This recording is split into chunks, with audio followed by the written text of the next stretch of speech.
सर्व अच्युत गोत्रे बंधू आणि भगिनी, त्याचप्रमाणे साधू संतांना दंडवत प्रणाम. आज आपण सत्संग नंबर 38 मध्ये प्रवेश करत आहोत.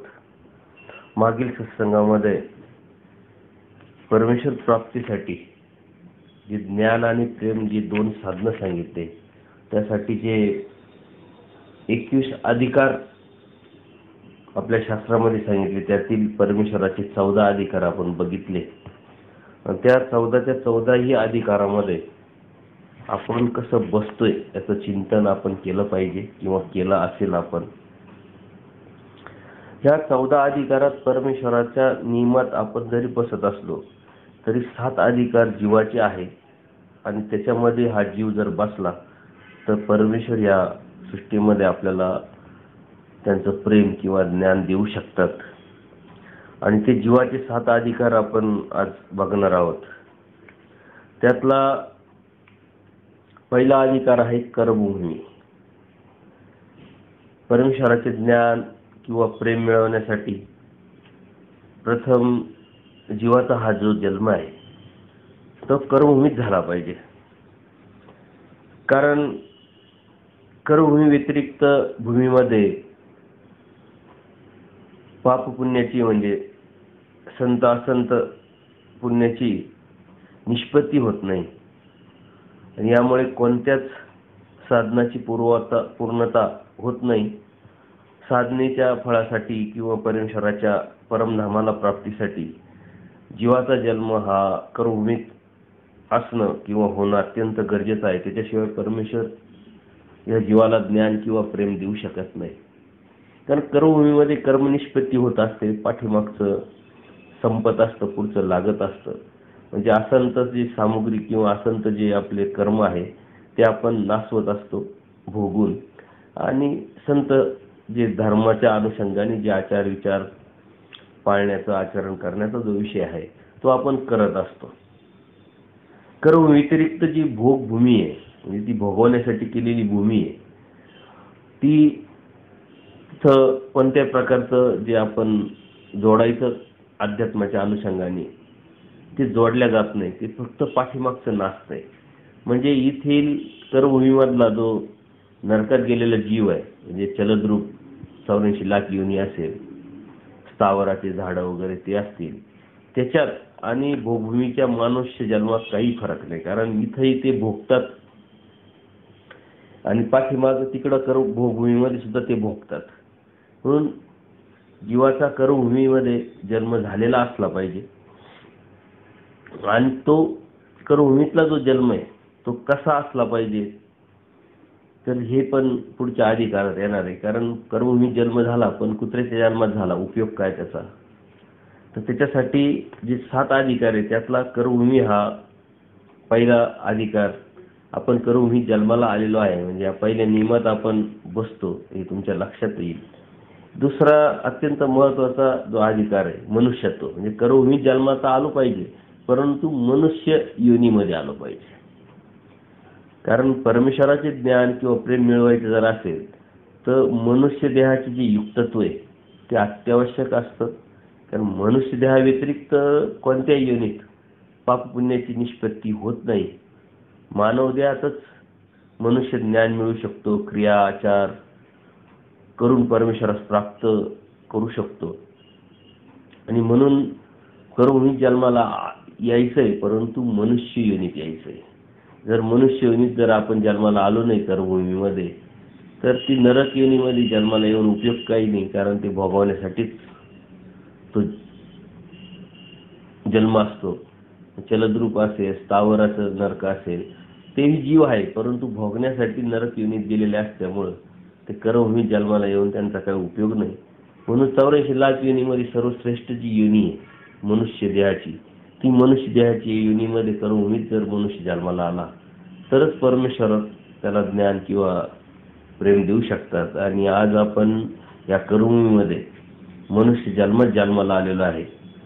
या अनुषंगाने आपण या दुसऱ्या नियमात पण बसतो. तिसरा नियम आहे अत्यंत महत्त्वाचा, युक्तत्व. म्हणजे शारीरिक युक्तत्व असणं खूप गरजेचं आहे. मनुष्य देह मिळाला, कर्मभूमीत जन्माला आलो आपण परंतु ज्ञान व प्रेम मिळण्यासाठी, त्या जीवाला देण्यासाठी त्याचे हात, पाय, नाक, कान, डोळे या सर्वच अवयवांनी तो युक्त मनुष्य देह असला पाहिजे किंवा त्याला तो मिळालेला असला पाहिजे. कारण ज्या देहात वरील इंद्रियांची कमतरता असते, कमी असते, तिथे देवतेच्या ज्या पिंडस्थ असतात त्यांचं अधिष्ठान मात्र अपूर्ण असतं आणि अशा अपूर्ण अधिष्ठान असलेल्या अयुक्त देहाला परमेश्वर ज्ञान आणि प्रेम देऊ शकत नाही. आणि जर असेल तर तो जीव कोणत्याही साधना सुद्धा करू शकत नाही, काही प्राप्ती करू शकत नाही. म्हणून परमेश्वराचे ज्ञान प्रेम मिळवण्यासाठी अवयवयुक्तत्व या जीवाचं असणं अत्यंत गरजेचं आहे. मनुष्य लांगडा असला किंवा आंधळा, बहिरा, गुंगा किंवा पागल, वेडा अशा व इतर कोणत्याही प्रकारचे शारीरिक जर व्यंग त्याच्यामध्ये असेल, मानसिक व्यंग जर त्याच्यामध्ये असेल, कमतरता जर त्याच्यामध्ये असेल, तर परमेश्वर ज्ञान आणि प्रेम देऊ शकत नाही किंवा परमेश्वराचं ज्ञान आणि प्रेम त्याला मिळवता येत नाही. तर हे कोणत्या प्रकारचं त्याच्यामध्ये कमतरता नाही पाहिजे. परमेश्वराचे ज्ञान मिळवण्यासाठी बुद्धिमत्ता अत्यंत आवश्यक असते, ती गरजेची आहे. कारण ज्ञान मिळवण्यासाठी बुद्धी असायला हवी आणि ज्ञान हेच परमेश्वर प्राप्तीचं अत्यंत महत्त्वाचं मुख्य साधन आहे. ज्ञानानंतर आचरणासाठी सुद्धा शारीरिक स्वस्थता अत्यंत गरजेची आहे आणि ती शारीरिक स्वस्थता जी आहे ती पूर्ण अवयवयुक्त जो देह आहे, पूर्ण अवयवयुक्त जो मनुष्य जन्म आहे त्यातच मिळू शकते. म्हणून देहाचं युक्तत्व हे खूप गरजेचं आहे. आणि कर्मभूमी व्यतिरिक्त ज्या भोगभूमी आहे त्याच्यामध्ये युक्तत्व राहत नाही. कारण देवता आहे ज्या आहे आपल्या स्वरूप मर्यादेच्या बाहेर जाऊ शकत नाही. म्हणून कर्मभूमीतली जी देवता आहे त्या भोगभूमीतल्या जीवामध्ये नसते, म्हणजे त्या पिंडस्थाच्या माध्यमातून. म्हणून ते युक्त देह त्याला म्हणत नाही आणि म्हणून तिथं कोणतीही गोष्ट जरी केली तर ती लागत नाही किंवा लागू पडत नाही, त्याला ती मिळवता येत नाही. म्हणून कर्मभूमीत जन्म तोही मनुष्याचा आणि तोही युक्त जर असेल तरच परमेश्वर ज्ञान आणि प्रेम देऊ शकतात.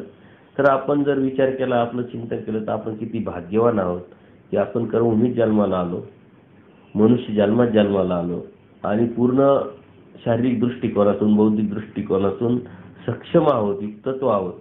या अनुषंगाने आपण जर विचार केला तर तिसऱ्या अधिकारात आपण बसतो. चौथा अधिकार अत्यंत महत्त्वाचा आहे, कर्माधिकार. तर देवतेच्या द्वारा विकल्पाचा जो संचार आहे जीवाला 8 वर्षानंतर होत असतो. म्हणून 8व्या वर्षीच आपण आपल्या मुलामुलींना उपदेश दिला पाहिजे. कारण कर्मनिष्पत्तीची जी सुरुवात आहे ती 8 वर्षानंतर सुरू होते. तर आपल्याला ती धर्माची जर जाणीव झालेली असेल, धर्म कशासाठी, का, संस्कार रूपाने घ्या, तत्वज्ञानाच्या अनुषंगाने मोक्ष रूपाने घ्या. तर हा धर्म जो आहे तर तो बोध परमेश्वरच जरी देत असला तरी आपण आपल्या मुलांना मुलींना उपदेश घेण्यासाठी 8 वर्षानंतर उद्युक्त केलं पाहिजे किंवा त्यांना सांगितलं पाहिजे. मुलं मुली लहान असताना उपदेश लगेच घेतात, त्यांच्यामध्ये भाव निर्माण होतो.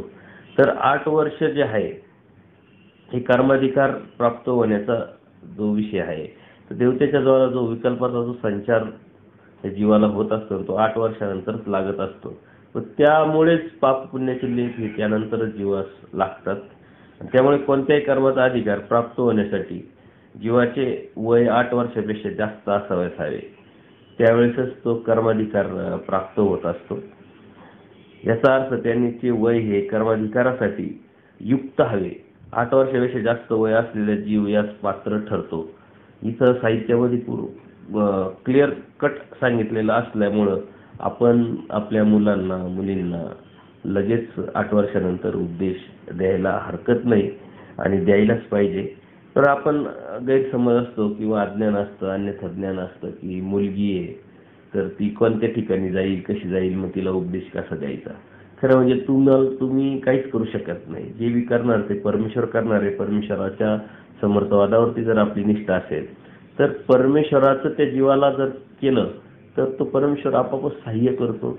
आणि यदा कदाचित जरी लग्नाची वेळ आली त्यावेळेस आपण बघून घेतो की ते जे घराणं आहे ते खाणारं पिणारं नसलं पाहिजे किंवा आपली जी धार्मिकता आहे ती करण्यास त्या मुलीला स्वतंत्रता असली पाहिजे. तरच आपण त्या मुलीचा देण्याचा प्रयत्न करतो किंवा देण्याचा विचार करतो. जरी यदा कदाचित तिकडे जाऊन तिला खूप काही करता नाही आलं, परंतु इथं तुमच्या घरी जोपर्यंत ते करतीये तर ते वाया जाणार नाही, ती सहाय्यता होत राहते. पण मुलींना अनेक समाजामध्ये मी बघितलं की मुलींना या उपदेश देण्यापासून थांबवतात, तर ते अत्यंत चुकीचं आहे. 8 वर्षातच मुलांना मुलींना उपदेश दिला पाहिजे. काही ठिकाणी मुलांना पण उपदेश द्यायला सांगतात की बाबा लग्न झाले की मग त्याला उपदेश देऊ, कारण तो त्याला समजेल, कळेल. आणि लग्नामध्ये काही रीतिरिवाज असतात, संस्कार असतात, काही कार्यक्रम असतात, तर ते करावं लागतात. तर ते अत्यंत चुकीचं आहे. पुढं मुलं जाऊन कुसंस्काराला जर लागले तर उपदेशापासून सुद्धा दूर राहतात. आणि असे कितीतरी अनुभव आम्हाला आलेले. तर लहान मुलींमध्ये जर उपदेश दिला आपण 8 वर्षानंतरच, तर त्यांचा भाव वाढून त्यांच्या ज्ञानामध्ये भर पडते आणि त्यांच्या अभ्यासाला एकाग्रता वाढून परमेश्वर सहाय्य होऊन त्यांचं करिअर पण चांगलं घडत असतं. त्यांच्याबरोबर आपण 24 तास थांबू शकत नाही, राहू शकत नाही, तर ते परमेश्वराचं नामच त्यांना कोणत्याही वाईट प्रवृत्तीपासून वाचवत असतं. म्हणून मुलामुलींना 8 वर्षानंतर उपदेश द्यायला पाहिजे. हा जो कर्माधिकार आहे, म्हणजे तिथूनच 8 वर्षानंतर त्याला परमेश्वर ज्ञान आणि प्रेम द्यायला सुरुवात होते, ती क्रिया त्याला लागू पडते. तर हा कर्माधिकार 8 वर्षाचा पूर्ण असला पाहिजे. जर कर्मभूमीमध्ये जन्माला आला, मनुष्यत्व घेऊन आला, इष्टत्व घेऊन आला, पण 8 वर्षाच्या आतच जर त्याचं काही झालं तर त्याचा तो अधिकार प्राप्त होत नसतो किंवा अधिकार त्याचा दौडत असतो त्या सृष्टीमधला. तर पूर्ण 8 वर्षानंतरच त्याला परमेश्वर ज्ञान आणि प्रेम देऊ शकतात किंवा देतात. तर हा विषय आपण समजून घेतला तर लक्षात येईल. त्यानंतर 5वा जो अधिकार आहे तो ज्ञानाधिकार. जसं कर्माधिकार 8 वर्षाचा असतो, तसं ज्ञानाधिकार हा 12 वर्षाचा असतो. तर 12 वर्षानंतर त्याला मुलांना सुद्धा आपल्या संप्रदायामध्ये, आपल्या धर्मामध्ये जे आश्रमामध्ये मुलं असतात, तर 12 वर्षानंतर त्यांना अभ्यास, भोग द्यायला सुरुवात करतात. लहानपणापासून त्यांच्यावरती संस्कार असतातच. भगवद्गीतेचं पारायण असेल किंवा बाकीची देवपूजा असेल, तर परंतु 12 वर्षानंतर त्याचा जो ज्ञानाधिकार आहे तो उत्पन्न होत असल्यामुळे त्याच्यानंतर अभ्यासाला सुरुवात करतात. तर परमेश्वराचं जे ज्ञान आहे ते अति गहन आहे आणि ते समजण्यासाठी जीवास तीव्र अशी बुद्धिमत्ता असणे अत्यंत गरजेचं आहे. यासाठी जो ज्ञानाधिकार आहे तो 12 वर्षापेक्षा जास्त असेल तर त्यास तो प्राप्त होत असतो. तर 8 वर्ष आणि 12 वर्ष, तर हा अत्यंत महत्त्वाचा. 12 वर्षानंतर आपण त्याला सूत्रपाठ, लीळाचरित्र किंवा इतर दृष्टांत पाठ असेल किंवा ब्रह्मविद्याशास्त्राचे जे धडे आपण देऊ शकतो एखाद्या साधूंच्या माध्यमातून म्हणा, किंवा आपण स्वतःही दिले तरी काही हरकत नसते. तर ह्या ज्या गोष्टी आहे या आपण समजून घेतल्या पाहिजे. आपण विनाकारण आपल्या न्यूनगंड निर्माण झालेला, अन्यथा ज्ञान निर्माण झालेले, मुलं मोठे होतील, मोठं झाल्यानंतर मग आपण त्यांना ते म्हणतील, ते म्हटले तर मग आपण देऊ. तर हे जर ज्या गोष्टी अत्यंत चुकीच्या आहेत. या अशा अनुषंगाने मुलं मोठं झाल्यानंतर भविष्यात बिघडलेली सुद्धा मुलं आहे. आणि म्हणून अनेक घरं अशी आहे की ज्यांचे आईवडील उपदेशी, घरात देवपूजा आहे पण मुलं उपदेशी नाही आहे. ती लिंक तुटून गेलेली आहे आणि त्यामुळं ह्या आईवडिलांच्या असल्या चुकीमुळं ही मुलं सुद्धा धर्मापासून दूर जातात किंवा धर्मात राहत नाही. तर ही गोष्ट आपण लक्षात घेतली पाहिजे. आणि आपणही कुठं सत्संग घेत असेल किंवा आपल्या संपर्कात, आपल्या नातेवाईकात काही असे घराणे असतात का जे उपदेशी परंतु मुलांना उपदेश देत नाही, मुलींना उपदेश देत नाही, तर आपण त्यांना ते समजून सांगितलं पाहिजे. समजून सांगितल्यानंतर त्यांच्या डोक्यात प्रकाश पडतो आणि ते नक्कीच त्याला उपदेश देण्यासाठी प्रयत्न करतात. त्यानंतर 6वा जो अधिकार आहे देहाधिकार.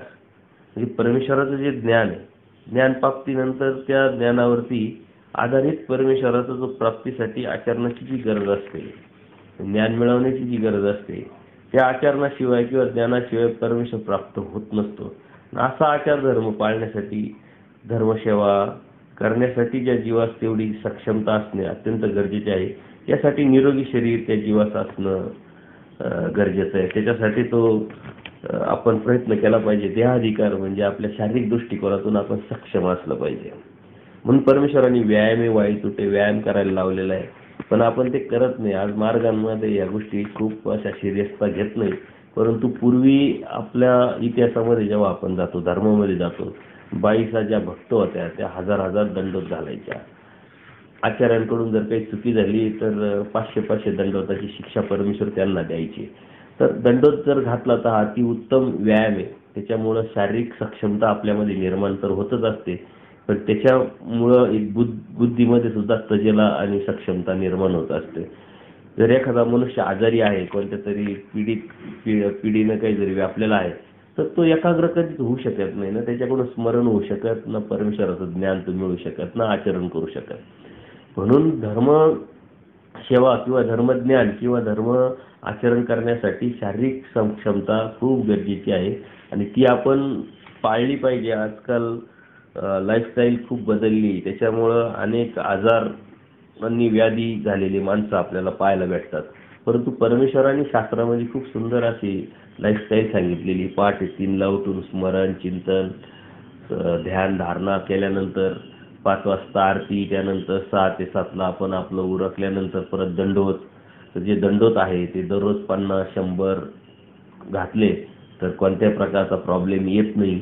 त्यानंतर सकाळी फक्त उदक या शब्दाचा अर्थ होतो पाणी. म्हणजे सकाळी आपण फक्त पाणी प्यायला पाहिजे. बाकीचं नाश्ता वगैरे जे करतोय ते आपल्या शास्त्रामध्ये वर्ज्य आहे आणि ते चुकीचं पण आहे. वैज्ञानिक दृष्टिकोनातून जरी बघितलं तरी ते चुकीचं आहे. काही लोक सांगतात रात्रभर आपण झोपलेला असतो, अन्न पचलेलं असतं, सकाळी भरपूर खायला पाहिजे.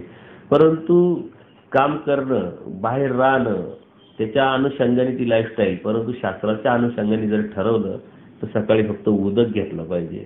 दुपारी पीडाहरण म्हणजे फक्त आपल्या शरीराला पीडा होणार नाही, त्रास होणार नाही, ते दूर करण्यासाठी आपण इंद्रियांपर्यंत जेवण जाणार नाही याची काळजी घेऊन आपण तेवढंच अन्न ग्रहण केलं पाहिजे. आणि संध्याकाळी, सायंकाळी, रात्री झोपायच्या अगोदर व्याळी म्हणजे वेळ मारून न्यायची.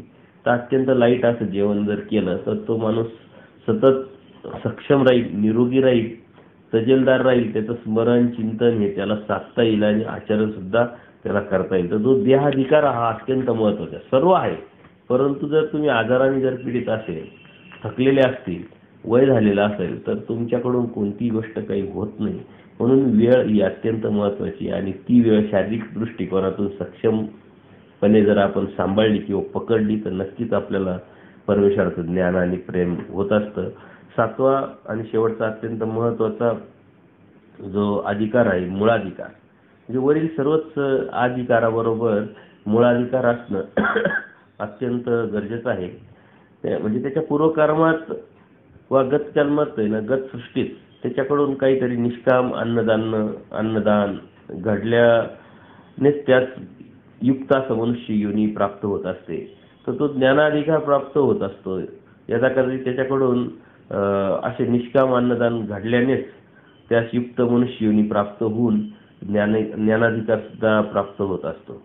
म्हणून त्याच्याकडून असं निष्काम अन्नदान घडले जर नसेल तर त्याला ज्ञान किंवा प्रेम आचरण करण्याच्या प्रयत्नाला पूर्णपणे यश येईलच अशी गॅरंटी नसते आणि यश येत पण नाही. म्हणून या अहेतुक भजनाचा मूळाधिकार जो आहे ते जीवास असणे अत्यंत गरजेचे आहे. तर तो असतो म्हणूनच आपण मनुष्य जन्मात आलेलो आहे. मनुष्य जन्मात येऊन आपण कर्मभूमीत जन्माला आलेलो आहे. कर्मभूमीत जन्माला येऊन परमेश्वराने आपल्याला बोध दिलेला आहे. बोध दिलेला असल्यानंतर आपलं शारीरिक सुद्धा सक्षमता आहे, युक्तत्व आहे. याचा अर्थ आपल्याकडे मूळाधिकार आहे. काही लोक त्याच्या गैरार्थ किंवा नकारात्मक विचार आपला अधिकारच नाही, मूळाधिकारच नाही, पण आहे म्हणूनच इतक्या साऱ्या गोष्टी जमून आलेल्या आहेत. तर होकारात्मक विचार करून आपला अधिकार आहे, आपण प्रयत्न केला पाहिजे. फक्त आपला प्रयत्न कमी पडतो म्हणून आपण परमेश्वराच्या ज्ञानापासून किंवा प्रेमापासून वंचित राहू शकतो. तर ही अत्यंत गरजेची गोष्ट आहे की आपण साऱ्या गोष्टी आपल्याकडे असताना किंवा आहे त्याचा विचार केला पाहिजे. नाही आहे त्याचा न विचार करता त्याच्यावरती मात करण्यासाठी प्रयत्न केला पाहिजे. अशा प्रकारे परमेश्वरास जर जीवाला ज्ञान किंवा प्रेम जर प्राप्त करून द्यायचं असेल किंवा आपल्यालाही प्राप्त करायचं असेल तर त्या जीवाचंही ते प्राप्त करून घ्यायचं असेल तर परमेश्वराचे 14 व जीवाचे 7 अधिकार असे एकूण 21 अधिकाराशिवाय परमेश्वराचं ज्ञान आणि प्रेम हे ह्या जीवास प्राप्त होणं असंभव आहे. परंतु जर आपण त्याचा विचार केला, चिंतन केलं तर आपण सर्वच याच्यामध्ये बसतो. आपल्याकडे सर्वच काही गोष्टी आहे. तर हे प्रेम जे आहे हे परमेश्वराला प्रेम द्यायचं आहे आणि ते प्रेम कशाने घडत असतं, प्रेमाचे उपाय जो आपण आता 21 अधिकार पाहिले, तर पुढे जाऊन आपण प्रेमाचे उपाय पण आता बघू. तर प्रेम कशाने होत असतं, प्रेम कशामुळे होत असतं किंवा कोणत्या कारणाने होत असतं. तर प्रेमाचे उपाय आपल्या साहित्यामध्ये 14 सांगितलेले आहे आणि त्यातले प्रकार 2 आहे. तर हे प्रकार जे आहे ते एक परनिष्ठ आणि एक स्वनिष्ठ. परनिष्ठ म्हणजे दुसऱ्याच्या अनुषंगाने, दुसऱ्याच्या निमित्ताने, दुसऱ्याकरता जेव्हा आपण क्रिया करतो तर त्या माध्यमातून आपल्याला परमेश्वराचं प्रेम भेटतं. म्हणजे अहेतुक बुद्ध भजन, अहेतुक मायापूर भजन, प्रेमाप्रती साधन हे आपल्याला परमेश्वराने जे सांगितलेलं आहे.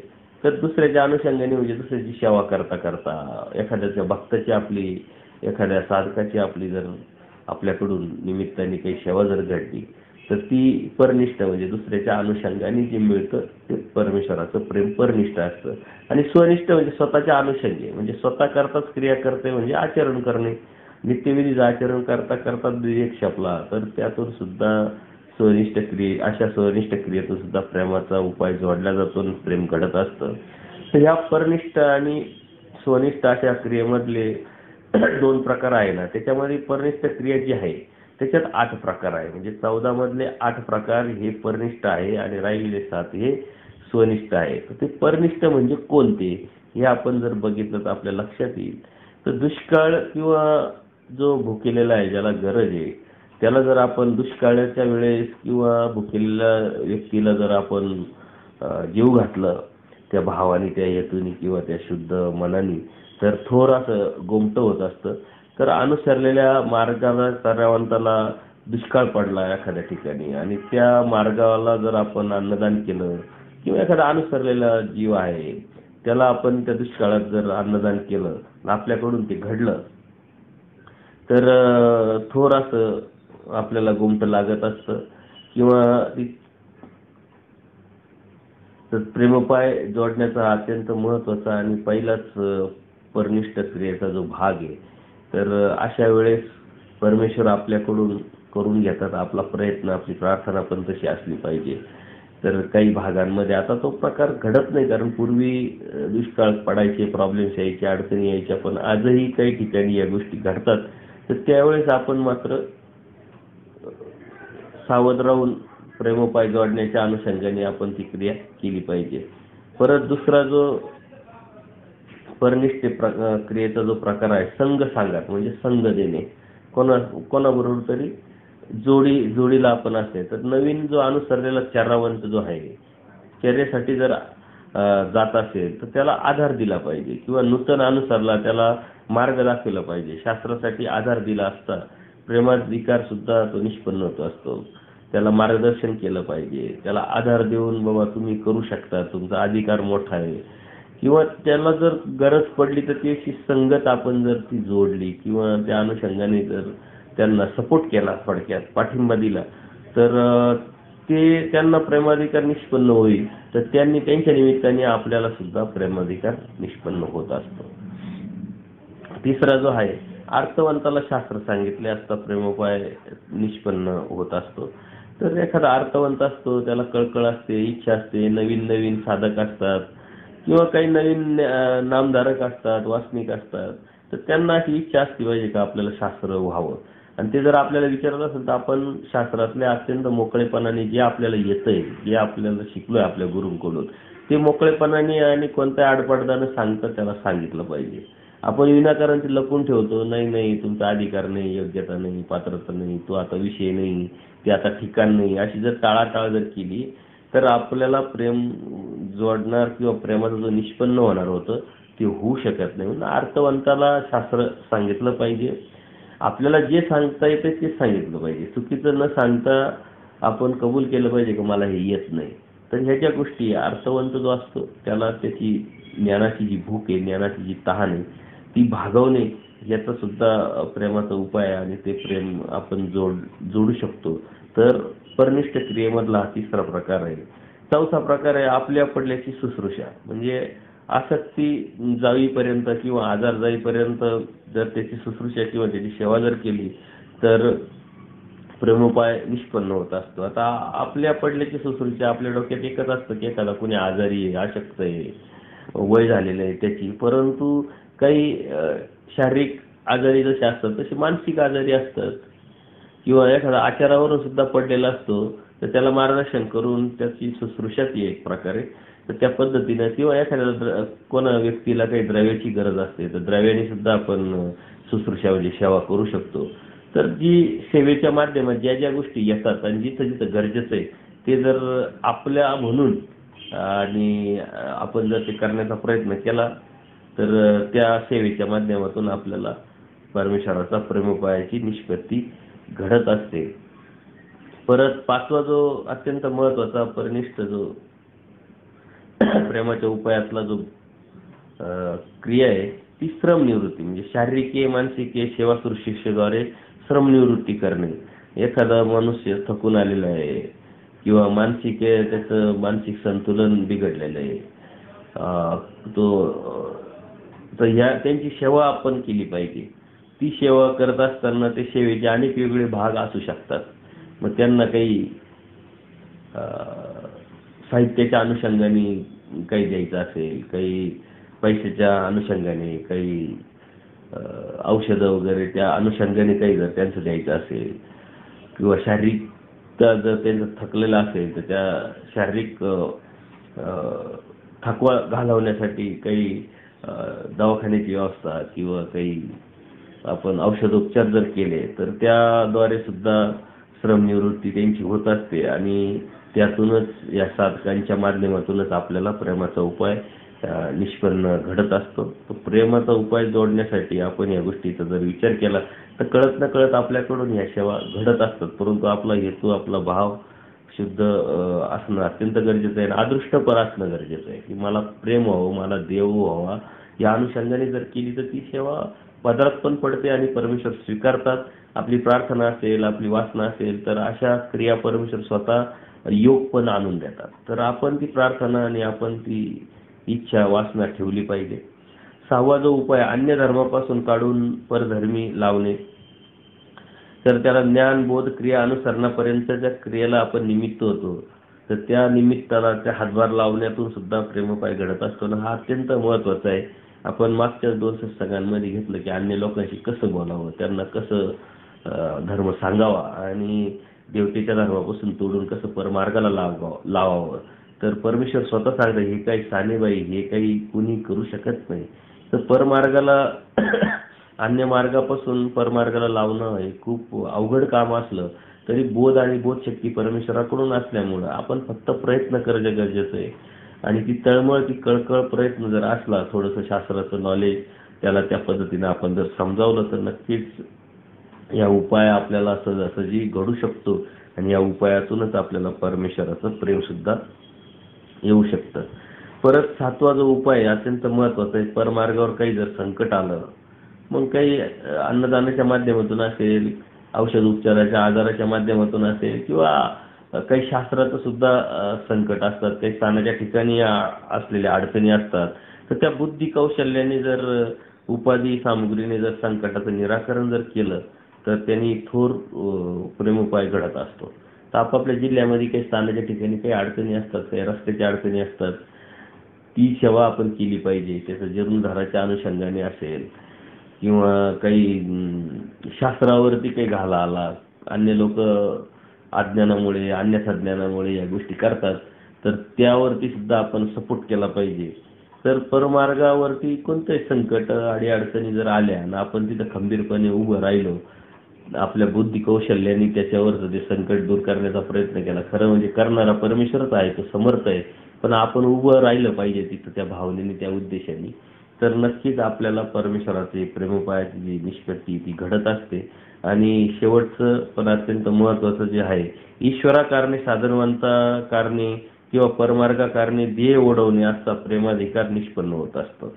तर त्यातलं उदाहरण शास्त्रामध्ये पंडित बासाकारणे केशवासाने ध्येय ओढवला म्हणजे ध्येय दिला. आता या उपाय आपण करू शकत नाही, होत पण नाही, घडत पण नाही, पण धर्मासाठी किंवा एखाद्या साधू संतांसाठी, साधनवंतासाठी किंवा परमार्गाकारणे जर आपला ध्येय गेला तर आपल्याला थोर उपाय घडून प्रेम उपाय किंवा त्या प्रेमाला आपण पात्र होत असतो, प्रेम निष्पन्न होत असतं. तर हा जो शेवटचा जो उपाय आहे, महत्वाचा चांगला असला तरी तसे संधी सहजासहजी साधकाला किंवा जीवाला भेटत नाही. परंतु तशी जर वेळ आली तर नक्कीच आपण मागं पुढं न पाहता परमेश्वराच्या या परमार्गासाठी आपली जर तशी भावना असेल, तसा हेतू असेल तर प्रेम घडत असतं आणि प्रेमाची निष्पत्ती होत असते. हे झाले परनिष्ठ क्रियेचे 8 उपाय. तर आपण आता स्वनिष्ठ क्रियेचे 6 उपाय बघणार आहोत. तर ते पण अत्यंत महत्त्वाचे का आपण ते स्वतः एकटे करू शकतो. आणि ती परमेश्वराकडे जर प्रार्थना असेल तर तसं निमित्त परमेश्वर आपल्याला घडून आणू शकतात. तर डोई ओढवणे म्हणजे धर्मकारणे विधी आचरत असताना प्रतिकूल लोकांनी विनाकारण आपल्या प्रसावामुळे म्हणा किंवा त्यांच्या अन्यथा ज्ञानामुळे अज्ञानामुळे अपमान जर आपला करत राहिले किंवा केला त्यांनी किंवा शारीरिक मानसिक निमूटपणे जर सहन केला आपण तर ते प्रेमाधिकार घडत असतो. जे अन्यथा लोक असतात, अज्ञानी लोक असतात, अन्य लोक असतात, त्यांना शास्त्राचं काही माहीत नसतं. तर त्या अनुषंगाने ते नाव पण ठेवतात. काही गैरसमज असल्यामुळे ते आपल्याला थोडंसं टाळण्याचा पण प्रयत्न करतात, काही नातेवाईकांची. पण तो आपण सण जर केला, कोणत्या प्रकारचा नकारात्मक विचार न करता हे अज्ञानी आहे, यांना परमेश्वरा माफ करा, तर निमूटपणे जर आपण ते शारीरिकी असेल किंवा मानसिकी असेल तर या गोष्टी जर केल्या तर प्रेमाचा उपाय घडत असतो. आजकाल ती परिस्थिती तशी नाहीये. पण पूर्वी अन्यथा ज्ञान आणि अज्ञान खूप असल्यामुळं किंवा आपला धर्म लोकांपर्यंत लोकाभिमुख न झाल्यामुळं नेमके आपण काय करतो हे लोकांनाच माहीत नसल्यामुळं लोक बोलायचे की महानुभावांचं तोंड बघू नये. आजही काही आदिवासी पाड्यामध्ये किंवा काही ठिकाणी वासनिक लोक जे असे नामधारक जे आहे तर त्यांना वाळीत टाकण्याचे प्रकार घडतात किंवा देहावसन झालं तर त्यांना जागा उपलब्ध न करून देणं, राग करणं, तर अशा गोष्टी घडत असतात. तर ते जर आपण निमूटपणे जर सहन केलं तर त्यातून सुद्धा प्रेमाचा उपाय घडत असतो. आपण आतून पक्क होत असतो. परत स्वनिष्ठ क्रियेतला दुसरा उपाय जो आहे सन्निधानी ईश्वर योगे एक प्रहराच्या आत कशाने तरी आत्मघात केला तर प्रेमाधिकार घडत असतो. आता हा जो उपाय हा फक्त सन्निधानीच परमेश्वराच्या समोर जेव्हा दृश्य स्वरूपात परमेश्वर असतात, जसं बाईसांनी देहावसान केलं, तर ह्या ज्या गोष्टी सन्निधान जर असेल आणि त्यावेळेस ईश्वरी योगानी जर आपण कशाने तरी आपला शरीर नासवलं, संपवलं, तर आपल्याला प्रेमा उपाय घडत असतो आणि प्रेम होत असतं. तर स्वनिष्ठ क्रियेतला तिसरा प्रकार सन्निधानी आग्रह आणि असन्निधानी तळमळ केली तर प्रेमोपाय घडत असतो. म्हणजे आज आपण असन्निधानात आहे तर आपण तळमळ केली पाहिजे. मग ती शास्त्राची असेल, स्थानकाची असेल, काही आचारवंतांच्या दर्शनाची असेल किंवा परमेश्वराचे प्रेम मिळवण्यासाठी असेल, ती प्रार्थना, ती वासना, ती तळमळ, ती कळकळ जर आपली सतत असेल आपल्या मानसिके शारीरिके आणि तशी प्रार्थना, तशी वासना जर आपण जर केली तर नक्कीच आपल्याला परमेश्वर प्रेम देतात. परमेश्वर म्हणतात असन्निधानी सुद्धा तळमळ जर केली किंवा हट्ट धरला तर मी जीवाला प्रेम देऊ शकतो. त्यातलाच हा एक प्रकार आहे. तर आपण जे चतुर्विध दुःख आहे त्या चतुर्विध दुःखाने जर प्रार्थना करत राहिलो तर नक्कीच आपल्याला प्रेमोपाय घडत असतो. त्यानंतर स्वनिष्ठ क्रियेतला चौथा जो प्रकार आहे तो आचाराशी निगडीत आहे. कंठकटीयमान, हाडाची रांगोळी, काठी, एकीतळी, सुकुनी पाडी, अति आरती, देहक्षेपणे अशा आचारवंताला प्रेमाधिकार घडत असतो. तर अनुसरल्यानंतर जे आचारवंत जे आहे ज्यांनी देहक्षेपण्यासाठी आपलं सारं आयुष्य वेचलं, तर तसं त्यांच्याकडून जर काही अहेतुक भजन जर घडलेलं असेल, कोणाच्या ठिकाणी ते भजन घडतं त्याच्यानुसार ते अधिकार निष्पन्न होत असतो जीवाचा. पण आपण आपला प्रयत्न हा अत्यंत महत्वाचा आहे. तर अशा ठिकाणी देशाच्या कडेला जर आपण आपला देह छापला आणि आचार केला तर एक परमेश्वराचे प्रेम जोडत असतो. आपल्याला मनात शंका येईल की असे आता आचारवंत कुठं भेटतायत, पण असं नाहीये. असे अनेक लोक आहेत आणि माझ्या परमेश्वर कृपेने माझ्या आयुष्यात असं एक पात्र होतं का त्यांनी 12 वर्ष देह छापला. कोणाला त्यांचं नाव माहीत नव्हतं, कोणालाही त्यांचं कुठं होते, काय होते, काही माहीत नाही. त्यावरती आपण मानव संदेशमध्ये अनेक लेख पण लिहिले आणि त्यावरती पुस्तक पण छापलंय. पण ते आता अजून प्रकाशित झालं नाही. ते लवकरच आपल्या प्रकाशन केल्यानंतर आपल्यापर्यंत पोहोचेल. तेव्हा तुमच्या लक्षात येईल का असेही काही साधक आहे आजच्या जगात सुद्धा का जे कटकटीयमान हाडाची रांगोळी करून काठी कितळी देह आपला सुकून पाडतात आणि फक्त परमेश्वर व्हावा हीच अपेक्षा ठेवतात. तर अशा आचारवंताला सुद्धा प्रेमाधिकार घडत असतो. तर आपण तशी हाव किंवा वासना ठेवली पाहिजे. यानंतर सतत 7 पदार्थांची अप्राप्ती भावने म्हणजे स्थान असेल, प्रसाद असेल, भिक्षुक, वासनिक किंवा शास्त्र, ईश्वर किंवा ईश्वरी प्रेम या 7 जे पदार्थ त्याची अप्राप्ती भावने म्हणजे मला स्थान का घडत नाही किंवा मला प्रसाद का घडत नाही, साधू संत मला का भेटत नाही किंवा एखादा वासनिकाचं दर्शन मला का होत नाही किंवा मला शास्त्र भेटलं पाहिजे, ती सतत तळमळ असली पाहिजे किंवा परमेश्वर का भेटत नाही, सर्व भेटलं पण मला परमेश्वर नाही भेटत, तर तो भेटेल की नाही याचं सतत दुःख किंवा ईश्वरी प्रेम मला भेटेल की नाही साशंकता आणि तळमळ वासना जर आपण ठेवली तर प्रेमाचा उपाय किंवा प्रेम जे आहे त्याचं निष्पन्न होत असतो, तो अधिकार निष्पन्न होत असतो. तर आपण हे अप्राप्तीचं दुःख किंवा हे 7 पदार्थ जे परमेश्वराने साहित्यात सांगितले त्याचे अप्राप्ती भावली पाहिजे. कारण आपण कधीतरी स्थान करतो, परत विचार करत नाही, तर ते स्थान परत परत पुन्हा पुन्हा व्हावं जेणेकरून आपला अधिकार वाढेल. परत प्रसाद जोड आहे ते आपल्याला घडले पाहिजे, साधू संतांचं आपल्याला दर्शन घडलं पाहिजे, त्यांच्याबरोबर शास्त्र चर्चा केली पाहिजे किंवा वासनिक असेल किंवा शास्त्राचं आपलं सतत सतत उजळणी आपली का होत नाही, व्हायला पाहिजे, असं जर वासना ठेवली तर आपल्याला नक्कीच प्रेमाची जी निष्पत्ती ती घडत असते किंवा निष्पन्न होत असते. आणि शेवटचा स्वनिष्ठ क्रियेतला प्रकार आहे चतुर्विध साधनाचे जे रक्षण करणे हे अत्यंत महत्त्वाचं आहे आणि आपली ड्युटी पण आहे, धर्माच्या प्रती आपलं कर्तव्य पण आहे. म्हणजे स्थान असेल त्याचं रक्षण, काही अडचणी असेल, आता अनेक आपल्या धर्मामध्ये अनेक स्थानांची वाद पण सुरू आहे आणि अनेक वासनिक लोक त्याच्यासाठी झटतात पण. नांदेडचं गोरक्षण स्थान असेल किंवा नेवाशाचं स्थान असेल किंवा औरंगाबाद जिल्ह्यामध्ये गंगापूर तालुक्यातलं स्थान असेल, अशा अनेक स्थानाचे वाद सुरू आहे.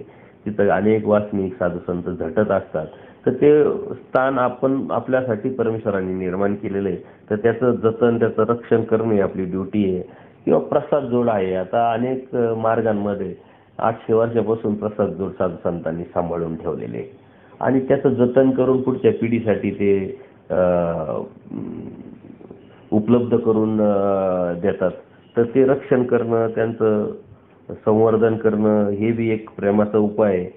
किंवा वासनिक जोडणं, वासनिक तयार करणं, आपण स्वतः वासनिक असणं किंवा भिक्षुक आहे त्यांच्याशी त्यांच्यावरती काही संकट आले, अडचणी आल्या, सेवेच्या माध्यमातून वैद्यकीय सेवा असेल, अन्नदानाच्या माध्यमातून असेल किंवा अनेक दुसऱ्या पण काही गोष्टी असतात, तर त्या गोष्टीच्या अनुषंगाने जर आपण त्यांचं रक्षण करण्याच्या अनुषंगाने जर प्रयत्न केला, तो हेतू आपला, तो भाव जर आपला असला, तर हे जो सेवा आहे मग तो तुम्ही शारीरिक करू शकता, मानसिक करू शकता. मानसिक सुद्धा आपण शुभचिंतन केलं पाहिजे, चांगलं बोललं पाहिजे, चांगलं वागलं पाहिजे किंवा चांगलंच राहिलं पाहिजे त्यांच्याबरोबर.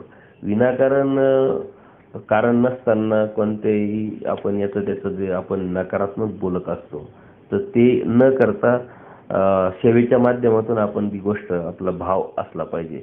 परत द्रव्य असतं, काही द्रव्यांनी सुद्धा आपण या स्थानाच्या संदर्भातला असेल, प्रसादाच्या संदर्भात असेल किंवा आपण धर्माधरुदीजेच्या अनुषंगाने वासनिक आपल्या संपर्कात असतात किंवा साधू संत संपर्कात असतात, त्यांची सेवा आपण करू शकतो संकटकाळी, अडचणीच्या वेळेस.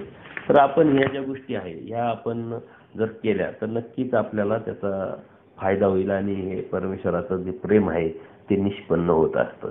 आता हे निष्पन्न होण्यासाठी अहेतुक भजन खूप गरजेचं आहे.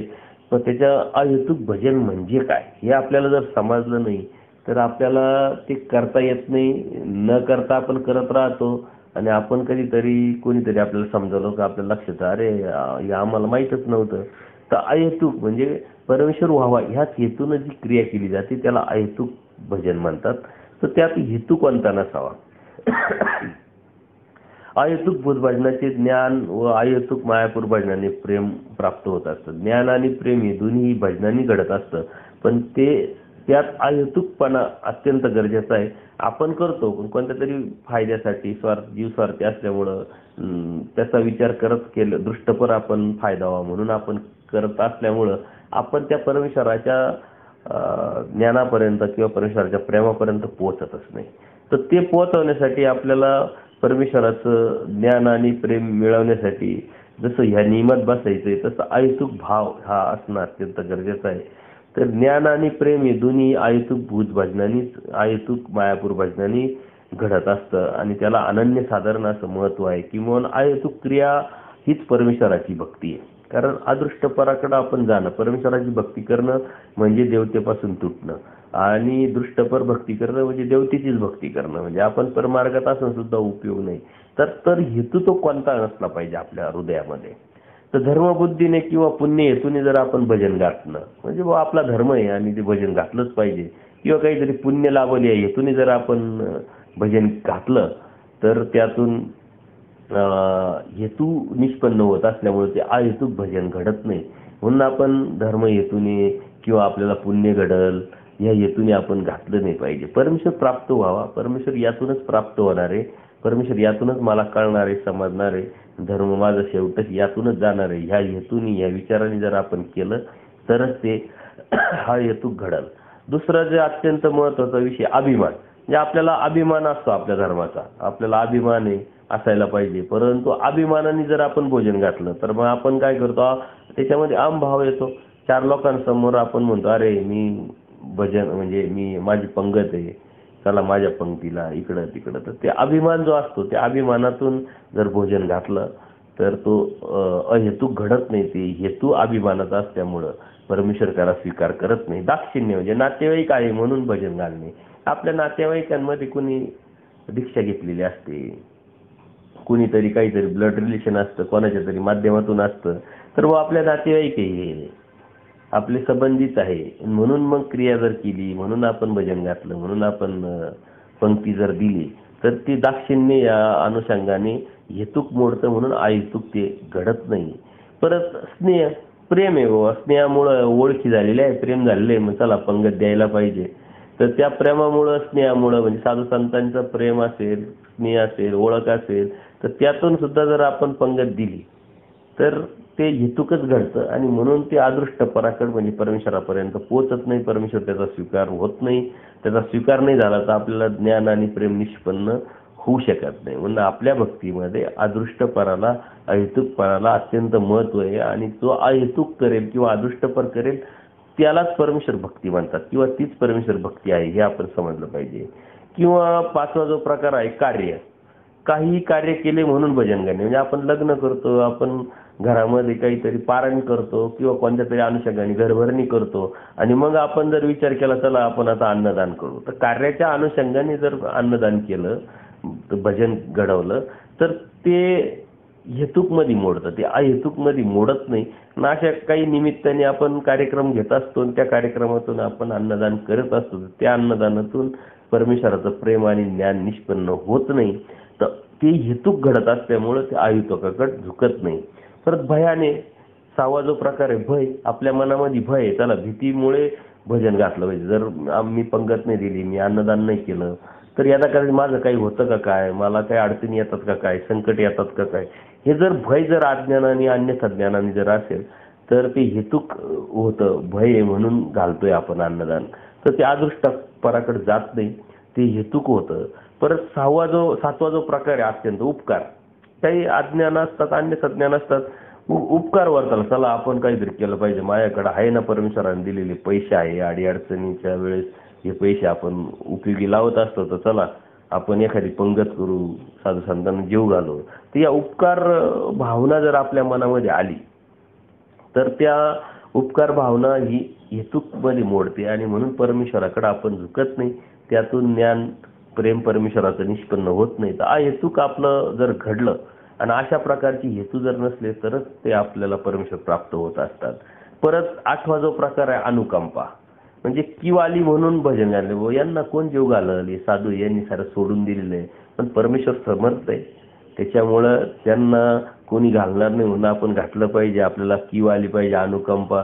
तर परमेश्वराने स्पष्ट सांगितलं अनुकंपा न उपजे, म्हणजे असं कीव येऊ देण्याचा जो भाव आहे तो आपल्यामध्ये यायला नाही पाहिजे आणि आपण त्या योग्यतेचे पण नाही, ते हेतुक पण मोडतो. त्याच्यामुळं तिथं आपण कोणत्या भावनेने अन्नदान करतोय त्याच्यानुसार परमेश्वराचं ते स्वीकार आणि अस्वीकार ठरत असतं. तर शेवटचं जे हेतुक प्रकार आहे अत्यंत महत्वाचा, राबस्य म्हणजे मनोरंजन म्हणून भजन घालणे. काही लोकांना पैसा असतो, चला आपण एखादी पंगत आणि मग साधू संत 50 जीव घालायचे, मग नातेवाईक 200 बोलवायचे, मनोरंजन. चला मी माझी पंगत आहे. आता त्या मनोरंजनाच्या अनुषंगाने सुद्धा लोक भजन घालतात. तर या व्यतिरिक्त जे केलेले भजन असतं ना तेच अहेतुक आहे. या व्यतिरिक्त असतं फक्त परमेश्वर प्राप्तीसाठी, परमेश्वराचं ज्ञान हवं, परमेश्वराचं प्रेम हवं, यासाठी जे केलेलं भजन राहतं तेच भजन परमेश्वर स्वीकारतात. त्या भजनामुळंच परमेश्वराला या जीवाला ज्ञान आणि प्रेम देता येतं. त्याच्यासाठी ज्या स्वनिष्ठ क्रिया, परनिष्ठ क्रिया ज्या आपण बघितल्या किंवा 21 अधिकार जे बघितले, प्रेमाचे उपाय जे बघितले, तर ते आपण चिंतन केलं पाहिजे. आपला भाव, आपला हेतू कसा शुद्ध असला पाहिजे आणि हे ज्ञान असलं पाहिजे. हे ज्ञान जोपर्यंत आपल्याला होत नाही, याचं आपण जोपर्यंत चिंतन करत नाही, तोपर्यंत तसा भावच उत्पन्न होणार नाही. कारण कोणत्याही गोष्टीला कार्याला येण्यासाठी कारण लागतं आणि कारण हे ज्ञानाचं असलं पाहिजे. ते जर आपल्याला कळालं अहेतुक म्हणजे काय, हेतुक म्हणजे काय, दृष्टपर म्हणजे काय, अदृष्टपर म्हणजे काय, आणि कोणत्या गोष्टींमुळं हेतुक भजन घडतं आणि कोणत्या गोष्टीमुळं अहेतुक घडतं, हे जर आपण समजलं तर त्याचं आपण चिंतन करून नक्कीच अहेतुकाकडे किंवा अदृष्टपराकडे आपण झुकू. तर हे जे हेतुक क्रिया असतात म्हणजे जे धर्म किंवा अभिमान किंवा दाक्षिण्य किंवा स्नेह, कार्य, भयाने, उपकार, अनुकंपा, राबस्य, अशा कोणत्याही कारणाने जर आपण भजन घडत असेल तर ते देवतेच्याच ठिकाणी घडतंय, ते परमेश्वराच्या ठिकाणी जात नाही. जर अदृष्टपराकडे म्हणजे परमेश्वराकडे जात नसल्यामुळे परमेश्वराचा स्वीकाराचा विषय येत नाही. जोपर्यंत परमेश्वराचा स्वीकार होत नाही तोपर्यंत आपल्यामध्ये सुद्धा बदल घडून येत नाही. परमेश्वर ज्यावेळेस एखाद्या क्रियेचा आपल्याकडून स्वीकार करतात त्यावेळेस आपल्यामध्ये आत बाहेर आमूलाग्र बदल घडत असतो. आपल्याला तो कळत असतो आणि तो आमूलाग्र बदलच आपल्याला परमेश्वरापर्यंत घेऊन जात असतो. आणि तोच परमेश्वराला सुद्धा अपेक्षित आहे की या जीवानी बदल घडून आणला पाहिजे, बदल घडून केला पाहिजे. कारण अनादि अविद्येने युक्त असलेला हा जीव मतित्रयाने बरबटलेला आहे. नकारात्मक दोष आपण सर्व जीवाच्या याच्यात बघितले, तर त्यातून त्याला जर ऊर्ध्वगतीचा विचार करायचा आहे, परमेश्वराकडे जायचंय, तर हे ज्ञान असणं आणि ह्या ज्ञानातून त्यांनी क्रिया करणं, या ज्ञानातून आचरण करणं, या ज्ञानाची वासना ठेवून पुढं विचार करून सरकणं हे अत्यंत गरजेचं आहे. नाही तर लोक फक्त करायचं म्हणून करतात, हा करतो म्हणून तो करतो, तो करतो म्हणून तो करतो, त्या करण्याला काही अर्थ नाही. कारण ते संस्कारांनी आपल्याला ते करायला लावलेले आहे. अनंत जन्मात अनंत सृष्टीत आपण संस्कार घेऊन जगत आलो, तर आजही ते संस्कारांनी होतंय आपल्याकडून. परंतु संस्कारांनी परमेश्वर प्राप्त होत नसतो. संस्कारांनी क्रिया करायला आपण उद्युक्त होतो, परंतु ती क्रिया कशी, केव्हा, कुठं केली पाहिजे, कोणत्या भावाने, कोणत्या हेतूने केली पाहिजे, त्याचा विचार आपण आपल्या बुद्धीनं केला पाहिजे. त्या ज्ञानाच्या जोरावरती आपण त्या बुद्धीनं ते समजून घेऊन आपण ती वासना आणि तो हेतू जर ठेवला तरच परमेश्वर प्राप्ती किंवा परमेश्वराचं ज्ञान आणि प्रेम निष्पन्न होत असतं. तर भजनाला अत्यंत महत्त्वाचं आहे. अहेतुक भूत भजन ज्ञानाप्रती साधन, अहेतुक मायापूर भजन प्रेमाप्रती साधन. म्हणजे ज्ञान आणि प्रेम हे दोन्ही परमेश्वराचे साधनं प्राप्त करायचे असेल तर भजनाला अत्यंत गरजेचं आहे. आणि भजनाशिवाय या गोष्टी होत नाही. पण ते भजन अहेतुक घडलं पाहिजे. अहेतुक न घडवणारा जो भजन क्रिया असतो, करणारा असतो, तो हेतुक जे करतो ना ते दृष्टपर करतो, ते सारं देवतेचं असतं. कारण मायाच्या अलीकडं आवर आणि मायाच्या पलीकडं पर. तर आवर म्हणजे दृष्टपर आणि पर म्हणजे अदृष्टपर. म्हणजे पलीकडचं दिसलं, पलीकडचं समजणं, पलीकडचं जाणवणं आणि पलीकडचीच क्रिया आपल्याकडून होणं, हे म्हणजे परमेश्वराची भक्ती. आणि त्या परमेश्वराच्या भक्तीतूनच या गोष्टी आपल्याला साध्य होऊ शकतात. अन्यथा परमेश्वराचं ज्ञान आणि प्रेम मिळवण्याची ताकद आपल्यामध्ये नाहीये, ती योग्यता नाहीये परमेश्वर प्राप्ती करण्याची. परंतु तो प्राप्त करण्यासाठी आपल्याला परमेश्वराने या सृष्टीत गर्भभूमीत आणलंय, युक्त मनुष्य देह दिलेला आहे, बुद्धीचं कौशल्य दिलेलं आहे, त्याच्या जोरावरती परमेश्वराने आपल्याला बोध दिलेला आहे. त्या बोधाची संधी न दवडता जर आपण या साऱ्या शास्त्रात आलेल्या गोष्टीचा विचार केला, चिंतन केलं, त्याच्या पाठीमागचा परमेश्वराचा उद्देश आणि ध्येय जर आपण लक्षात घेतलं तर नक्कीच परमेश्वराचे ज्ञान आणि प्रेम आपल्याला मिळू शकतं. आणि तो आत्मविश्वास आपल्याला असला पाहिजे. तो विश्वास कधी येईल? जेव्हा तुम्हाला ज्ञान होईल आणि त्या ज्ञानावरती आधारित तुम्ही क्रिया कराल. ज्ञान असेल तर क्रिया कराल, क्रिया त्या ज्ञानावर आधारित, आणि ती क्रिया जर घडली, परमेश्वराच्या पदरात पडली किंवा परमेश्वराने ती स्वीकारली, तरच ज्ञान किंवा प्रेम होईल. म्हणून प्रेमासाठी ज्ञान अत्यावश्यक आहे आणि ज्ञान जे आहे ते मिळवण्यासाठी आपला प्रयत्न अत्यावश्यक आहे. आणि एकावर एक गोष्टी ह्या अवलंबून असतात. त्या आपण जर समजून घेतल्या तर नक्कीच आपल्याला परमेश्वराचं ज्ञान आणि प्रेम प्राप्त व्हायला कोणतेही अडथळे येणार नाही.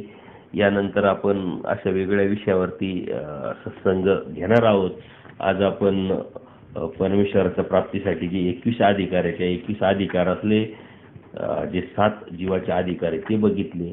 त्यानंतर प्रेमाचे उपाय बघितले का प्रेम कशाने होणार आहे, आणि ते प्रेम मिळवण्यासाठी अहेतुक क्रिया म्हणजे काय आणि हेतुक क्रिया म्हणजे काय, हे असे 3 विषय आपण या आजच्या सत्संगामध्ये घेतलेले आहेत. यानंतर आपण त्यागाचे प्रकार बघणार आहोत की त्याग कोणते असतात, किती प्रकारचे असतात आणि कोणता जीव कोणत्या पद्धतीचा त्याग करू शकतो, त्या त्यागामुळं परमेश्वर कसा या जीवाला प्राप्त होत असतो. असे वेगवेगळे विषय आपण इथून पुढे हाताळणार आहोत. याच्यामध्ये तुम्ही नक्की चिंतन करा, नोट काढून ठेवा. आणि ह्या अनुषंगाने ज्या लीळा आलेल्या आहे लीळा चरित्रामध्ये, मग त्या प्रेमाच्या उपायाच्या अनुषंगाने असेल, हेतुक अहेतुक प्रकारे असेल, तर त्या लीळा जर आपण संग्रहित जर करून ठेवल्या वेगळ्या पद्धतीनं, तर आपल्याला हा विषय अधिक सक्षमपणे, अधिक प्रभावीपणे समजेल. आणि आपल्याला समजला तर आपण दुसऱ्याला समजावून सुद्धा सांगू शकतो. तर आपल्याला विषय खूप कव्हर करायचे असल्यामुळं आपण हे जे विषय लीळा न घेता आपण तुमच्या पुढं मांडत असतो. तर याच्यातून धर्मभावनेने किंवा अभिमान अशा हेतुक भावनेने ज्या क्रिया घडतात, तर त्या साहित्यामध्ये कुठं कुठं आलेल्या आहे, लीळा चरित्रामध्ये कुठं आलेल्या आहे, कशा आलेल्या आहे.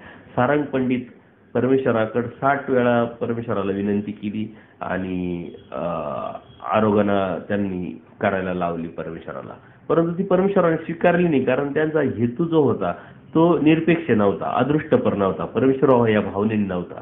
किंवा दादू सुद्धा परमेश्वराकडे प्रार्थना करायचे, पण ती प्रार्थना हेतुक असल्यामुळे परमेश्वरापर्यंत ती पोचलीच नाही. म्हणून त्यांना तो ना बोध झाला ना ते अनुसरले. असे कोणते भक्त आहे? शरदोबा असेल, परमेश्वराने सांगितलेलं तत्वज्ञान त्यांनी पाळलं नाही किंवा ते अवेरलं किंवा त्याच्यावरती त्यांनी विचार न करता ते एका जागेची सवय न व्हावी हे जे सूत्र आहे हे त्यांनी ओलांडलं, तर कसं तो धर्मापासून दूर गेला. तर ह्या ज्या गोष्टी याचं चिंतन जर आपण केलं आणि त्यातून लीळांच्या माध्यमातून जर आपण त्या समजून घेतल्या, तर ते लगेच आपल्याला लक्षात येईल. किंवा ज्या प्रेमाच्या उपायातल्या ज्या परनिष्ठ क्रिया, स्वनिष्ठ क्रिया आहे, तर कोण असे भक्त आहे का त्यांनी देह क्षापला, नाथ नागाईचा असेल, वैराग्य देव असेल, त्यांनी देह क्षापला म्हणजे स्वनिष्ठ क्रियेच्या माध्यमातून ते प्रेमाला गेले. तसेच परनिष्ठ क्रियेच्या माध्यमातून कोणते असे भक्त आहे का त्यांनी डोई ओढवण्याचं काम केलं किंवा सन्निधानामध्ये योगाच्या अनुषंगाने त्यांनी आपला देह घालवला, किंवा स्थानप्रसाद जे आहे त्यांचं जी अप्राप्ती आहे ती कोणत्या भक्तांनी भावली. भांडारेकरांना इंगळी चावली तर भांडारेकरांनी देवाला प्रार्थना केली का आम्ही तुमची स्तुती करू का, तर ती स्तुती सुद्धा परमेश्वराच्या प्रेमाला घेऊन जाण्याची क्रिया आहे. तर आपल्याला त्यात या साहित्यामध्ये या चरित्रामध्ये गेल्यानंतर या गोष्टी आपल्याला येतात. किंवा चतुर्विध साधन जे आहे रक्षण, आता जे आपले स्थान आहे, आपण दररोज म्हणतो 1650 स्थान कीजे, हे स्थान निर्माण कोणीतरी केले असतील ना, कसे केले, कोणत्या आयडियाने केले, कारण त्यावेळेचा काळ वेगळा होता.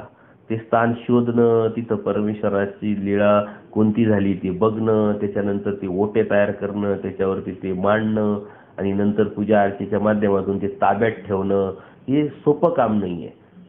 लीळा चरित्रात आपण जेव्हा जातो किंवा इतिहासात जातो तेव्हा आपल्याला लक्षात येईल का हे जे भक्त आहे हे कशाने प्रेरित झालेले होते, यांच्यामध्ये एवढं धाडस का आलं, तर त्यांना ते ज्ञान होतं आणि त्यांना माहीत होतं की या क्रियेतून, ह्या कामातूनच आपल्याला परमेश्वराचं प्रेम भेटणार आहे. तर ते प्रेम भेटण्याची जी अपेक्षा होती, जो स्वार्थ होता त्या जीवाचा, त्याच्यामुळं ते करू शकले. आपल्याला काय भेटणार आहे हे जर नाही कळालं तर आपण कोणती काम करत नाही. एखाद्या वस्तूतून, एखाद्या गोष्टीतून आपल्याला काय भेटणार आहे कळालं तरच आपण ते प्रेरित होऊन ते काम करायला सुरुवात करतो. म्हणून या गोष्टी आपण शास्त्रातून लीळाचरित्रातून समजून घेतलं पाहिजे आणि त्या लीळेच्या माध्यमातून आपण जर हे समजून घेण्याचा जर प्रयत्न केला तर नक्कीच आपल्याला या प्रेमाचा उपाय किंवा ज्ञानाचा जो उपाय तो सापडू शकतो आणि त्याला आपण करण्याचा प्रयत्न केल्यानंतर आपल्याला ते प्राप्त करणं अत्यंत सोपं होऊन जाईल. कारण आपण परमेश्वर स्पष्ट सांगतात की असं निदानी जर हट्ट धरला तर मी प्रेम देऊ शकतो आणि ज्ञानियाला सुद्धा प्रेम होत असतं. तर आपण ज्ञान काढता काढता प्रेम कसं आपल्याला परमेश्वराचं जोडता येईल, ते प्रेम जोडण्यासाठी कोणत्या परमेश्वराने आपल्या या जीवाकडून अपेक्षा केलेल्या आहे, त्या अपेक्षा कोणते जीव पूर्ण करू शकले याचं जर चिंतन केलं आणि ते जे भक्त आहे ते आपल्यासाठी प्रेरणास्थान जर आपण ठेवलं तर त्या प्रेरणेतून आपण नक्कीच या कार्याला आपण सुरुवात करू शकतो किंवा या परमेश्वराच्या ज्ञान आणि प्रेम मिळवण्यासाठी प्रयत्नामध्ये आपण यशस्वी होऊ शकतो. म्हणून या गोष्टी आपण चिंतनातून, लीळाचरित्रातल्या वाचनातून किंवा अनेक लीळांतून आपण त्या शोधल्या पाहिजे, त्या संग्रही ठेवल्या पाहिजे आणि त्याचं चिंतन करता करता आपल्याला स्मरणीय सुद्धा त्या होऊ शकतात. कारण त्या स्मरणीय जर आपण ठेवल्या तरच आपल्याला स्मरण पण साधेल. म्हणजे एकाच बाजूनी अनेक गोष्टी आपल्याला घडतील. तर ते बघितलं तर आपल्याला ते करण्यासाठी प्रेरणा होणं, स्मरणासाठी त्या लीळेचा उपयोग होणं आणि चिंतन करता करता आपण त्या क्रियेवरती जाणं, ह्या अशा अनेक गोष्टी आपल्याला एकाच गोष्टीतून प्राप्त होऊ शकतात. तर पण त्याच्यासाठी तुम्हाला थोडासा वेळ, थोडीशी मानसिक तयारी, कष्टाची तयारी जर आपण असली तरच आपल्याला ते प्राप्त होऊ शकतं. किंवा आजकाल आपल्याला अशी एक मानसिकता तयार झालेली आहे, आपल्याला लीळाचरित्र काढून वाचण्याचा कंटाळा आहे. कोणीतरी आपल्याला लीळा सांगितली तर खूप चांगलं आवडतं, सांगा लीळा सांगा, सूत्र सांगा, त्याचा अर्थ सांगा, दृष्टांत सांगा. पण आपण स्वतःहून ते शोधणं, स्वतःहून वाचणं, स्वतःहून ते समजून घेणं हे खूप दुर्मिळ झालेलं आहे. त्याच्यामुळं या गोष्टी जर जो करील ना त्याच्या पदरात परमेश्वराची प्राप्ती, परमेश्वराचं ज्ञान आणि प्रेम नक्कीच परमेश्वर टाकणार आहे. पण त्याच्यासाठी आपल्याला स्वतः त्या गोष्टी करायला सुरुवात करणं अत्यंत गरजेचं आहे. वेळ कधीही गेलेली नसते. जी वेळ आपल्याला समजली, कळाली, तीच वेळ त्याच वेळेस आपण जर पकडली तर नक्कीच ती वेळ आपल्याला परमेश्वरापर्यंत घेऊन जाऊ शकते. म्हणून या सत्संगाच्या माध्यमातून मी तुम्हाला आव्हान करेल, प्रार्थना करेल का लीळाचरित्रात सतत सतत जात राहा, अशा लीळा शोधा, असे सूत्र शोधा का त्यातून आपल्याला सतत प्रेरणा भेटत राहील. असे काही पात्र शोधा का त्यातून आपल्याला सतत परमेश्वराच्या ज्ञानाची भूक आपल्याला लागत राहील. मग आचार्य असेल, महादाईचा असेल, महादाईचा सतत देवाला प्रश्न विचारत होत्या आणि त्या प्रश्नातून त्यांची शास्त्राची जी भूक आहे, तहान आहे, परमेश्वर सुद्धा ती भागवत होते आणि त्यातूनच आपल्याला हे तत्वज्ञान आपल्यापर्यंत आलेलं आहे ना. आपण सुद्धा त्या साधकांची, त्या पात्रांचं प्रेरणा ठेवून आपण सुद्धा आपलं चिकित्सकता ही असली पाहिजे आणि त्या चिकित्सकतेमध्ये फक्त आपल्याला परमेश्वराचं ज्ञान मिळावं, परमेश्वराचं प्रेम मिळावं हा भाव असला पाहिजे. आजकाल ह्या चर्चेतून वाद होण्याची शक्यता खूप वाढलेल्या असतात. म्हणून संवाद कोणता असो तो विसंवादात जाणार नाही याची काळजी घेऊन आपण धर्मचर्चा, चिंतन, मंथन करत करत आपण ह्या विषय समजून घेतले पाहिजे. कारण अनेक अशा गोष्टी असतात शास्त्रामध्ये की त्याच्याविषयी आपल्याला गैरसमज असतो किंवा माहीत नसल्यामुळे आपण त्याचा वेगळा अर्थ लावलेला असतो. तर काही गुरुजन वर्ग असतील, काही सिनियर वासनिक लोक असतील, त्यांच्याकडून त्या गोष्टी जर आपण समजून घेतल्या तर नक्कीच आपल्या मनामध्ये असलेला जे न्यूनगंड आहे किंवा संशय किंवा गैरसमज किंवा अज्ञान आहे, अन्यथा ज्ञान आहे, ते नक्की फिटेल आणि त्यातूनच आपण योग्य रस्त्याने परमेश्वरापर्यंत जाऊ शकतो. अन्यथा आपण भरकटण्याची शक्यता खूप जास्त असते. कोमळ ज्ञानी विकोविक या अनुषंगाने आपण नवीन नवीन अभ्यास करण्याच्या प्रयत्नाला सुरुवात करतो आणि जर चुकीचं जर आपल्याला काही दिसलं, कळालं, समजलं किंवा ऐकायला भेटलं किंवा न समजल्यामुळे आपण त्याचा वेगळाच अर्थ लावला तर नक्कीच आपण धर्माच्या बाजूनी नकारात्मक विचार करायला सुरुवात करतो आणि त्यामुळं धर्मापासून दूर जाण्याची शक्यता आपली बरीच अंशी असते. म्हणून कधीही समजून घेणं अत्यंत गरजेचं आहे आणि यालाच आपल्या शास्त्रामध्ये घोक घेणं म्हणतात किंवा गुरुमुखी घेणं म्हणतात. गुरुमुख म्हणजे काय, कोणाला तरी तुम्ही ज्याला हे शास्त्र अवगत आहे किंवा जो आपल्याला व्यवस्थितपणे समजावून सांगू शकतो, ज्याच्या समजावण्याने आपल्याला समजते, अशी कोणती XYZ व्यक्तीला आपण नम्रपणे विचारलं पाहिजे आणि त्याच्याकडून ते शास्त्र घेतलं पाहिजे. याचा अर्थ गुरुमुख म्हणतात. आपल्याला याच्याविषयी सुद्धा गैरसमज आहे. गुरुमुख म्हणजे आपले गुरु आहे आणि त्यांच्या मुखातूनच तत्वज्ञान घ्यायचंय, किंवा गुरुमुख म्हणजे एक विशिष्ट व्यक्ती, एक विशिष्ट लोक असं आपण समजतो. तसं काही नाहीये. ज्याच्याकडे शास्त्र आहे, जो समजावून सांगू शकतो, ज्याच्याकडून आपल्याला समजतं, अशी कोणतीही व्यक्ती आपल्याला आपण त्याला प्रार्थना करून ती आपली आर्तता भूक आपण भागवू शकतो. तर या अनुषंगाने आपण विचार करून परत नुसतं एकदाच गुरूंकडून समजून घेतलं तर त्याचं आपण चिंतन केलं पाहिजे. त्याच्यात लीळाचरित्रात वगैरे गेलं पाहिजे, सूत्रात गेलं पाहिजे. त्याचं चिंतन केलं तरच ते शास्त्र आपल्या जवळ राहील. अन्यथा ते निघून जाण्याला काही वेळ लागत नाही. कितीतरी असे लोक मी बघितले, सूत्रपाठ पाठ असतो, थोडी गॅप पडला का त्यांची लगेच अडखळता सुरू होते, काही दिवसांनी सूत्रच लक्षात येत नाही. तर त्याच्यात सातत्य आपल्याला ठेवावं लागेल आणि ते सातत्य जर आपलं असेल तरच परमेश्वराचं हे ज्ञान आणि प्रेम मिळवणं आपल्याला खूप सोपं होऊन जाईल. मी या सत्संगाद्वारे आपणा सर्वांना परमेश्वराचं ज्ञान आणि प्रेम मिळावं अशी प्रभूचरणी प्रार्थना करतो. दंडोत प्रणाम, दंडोत प्रणाम.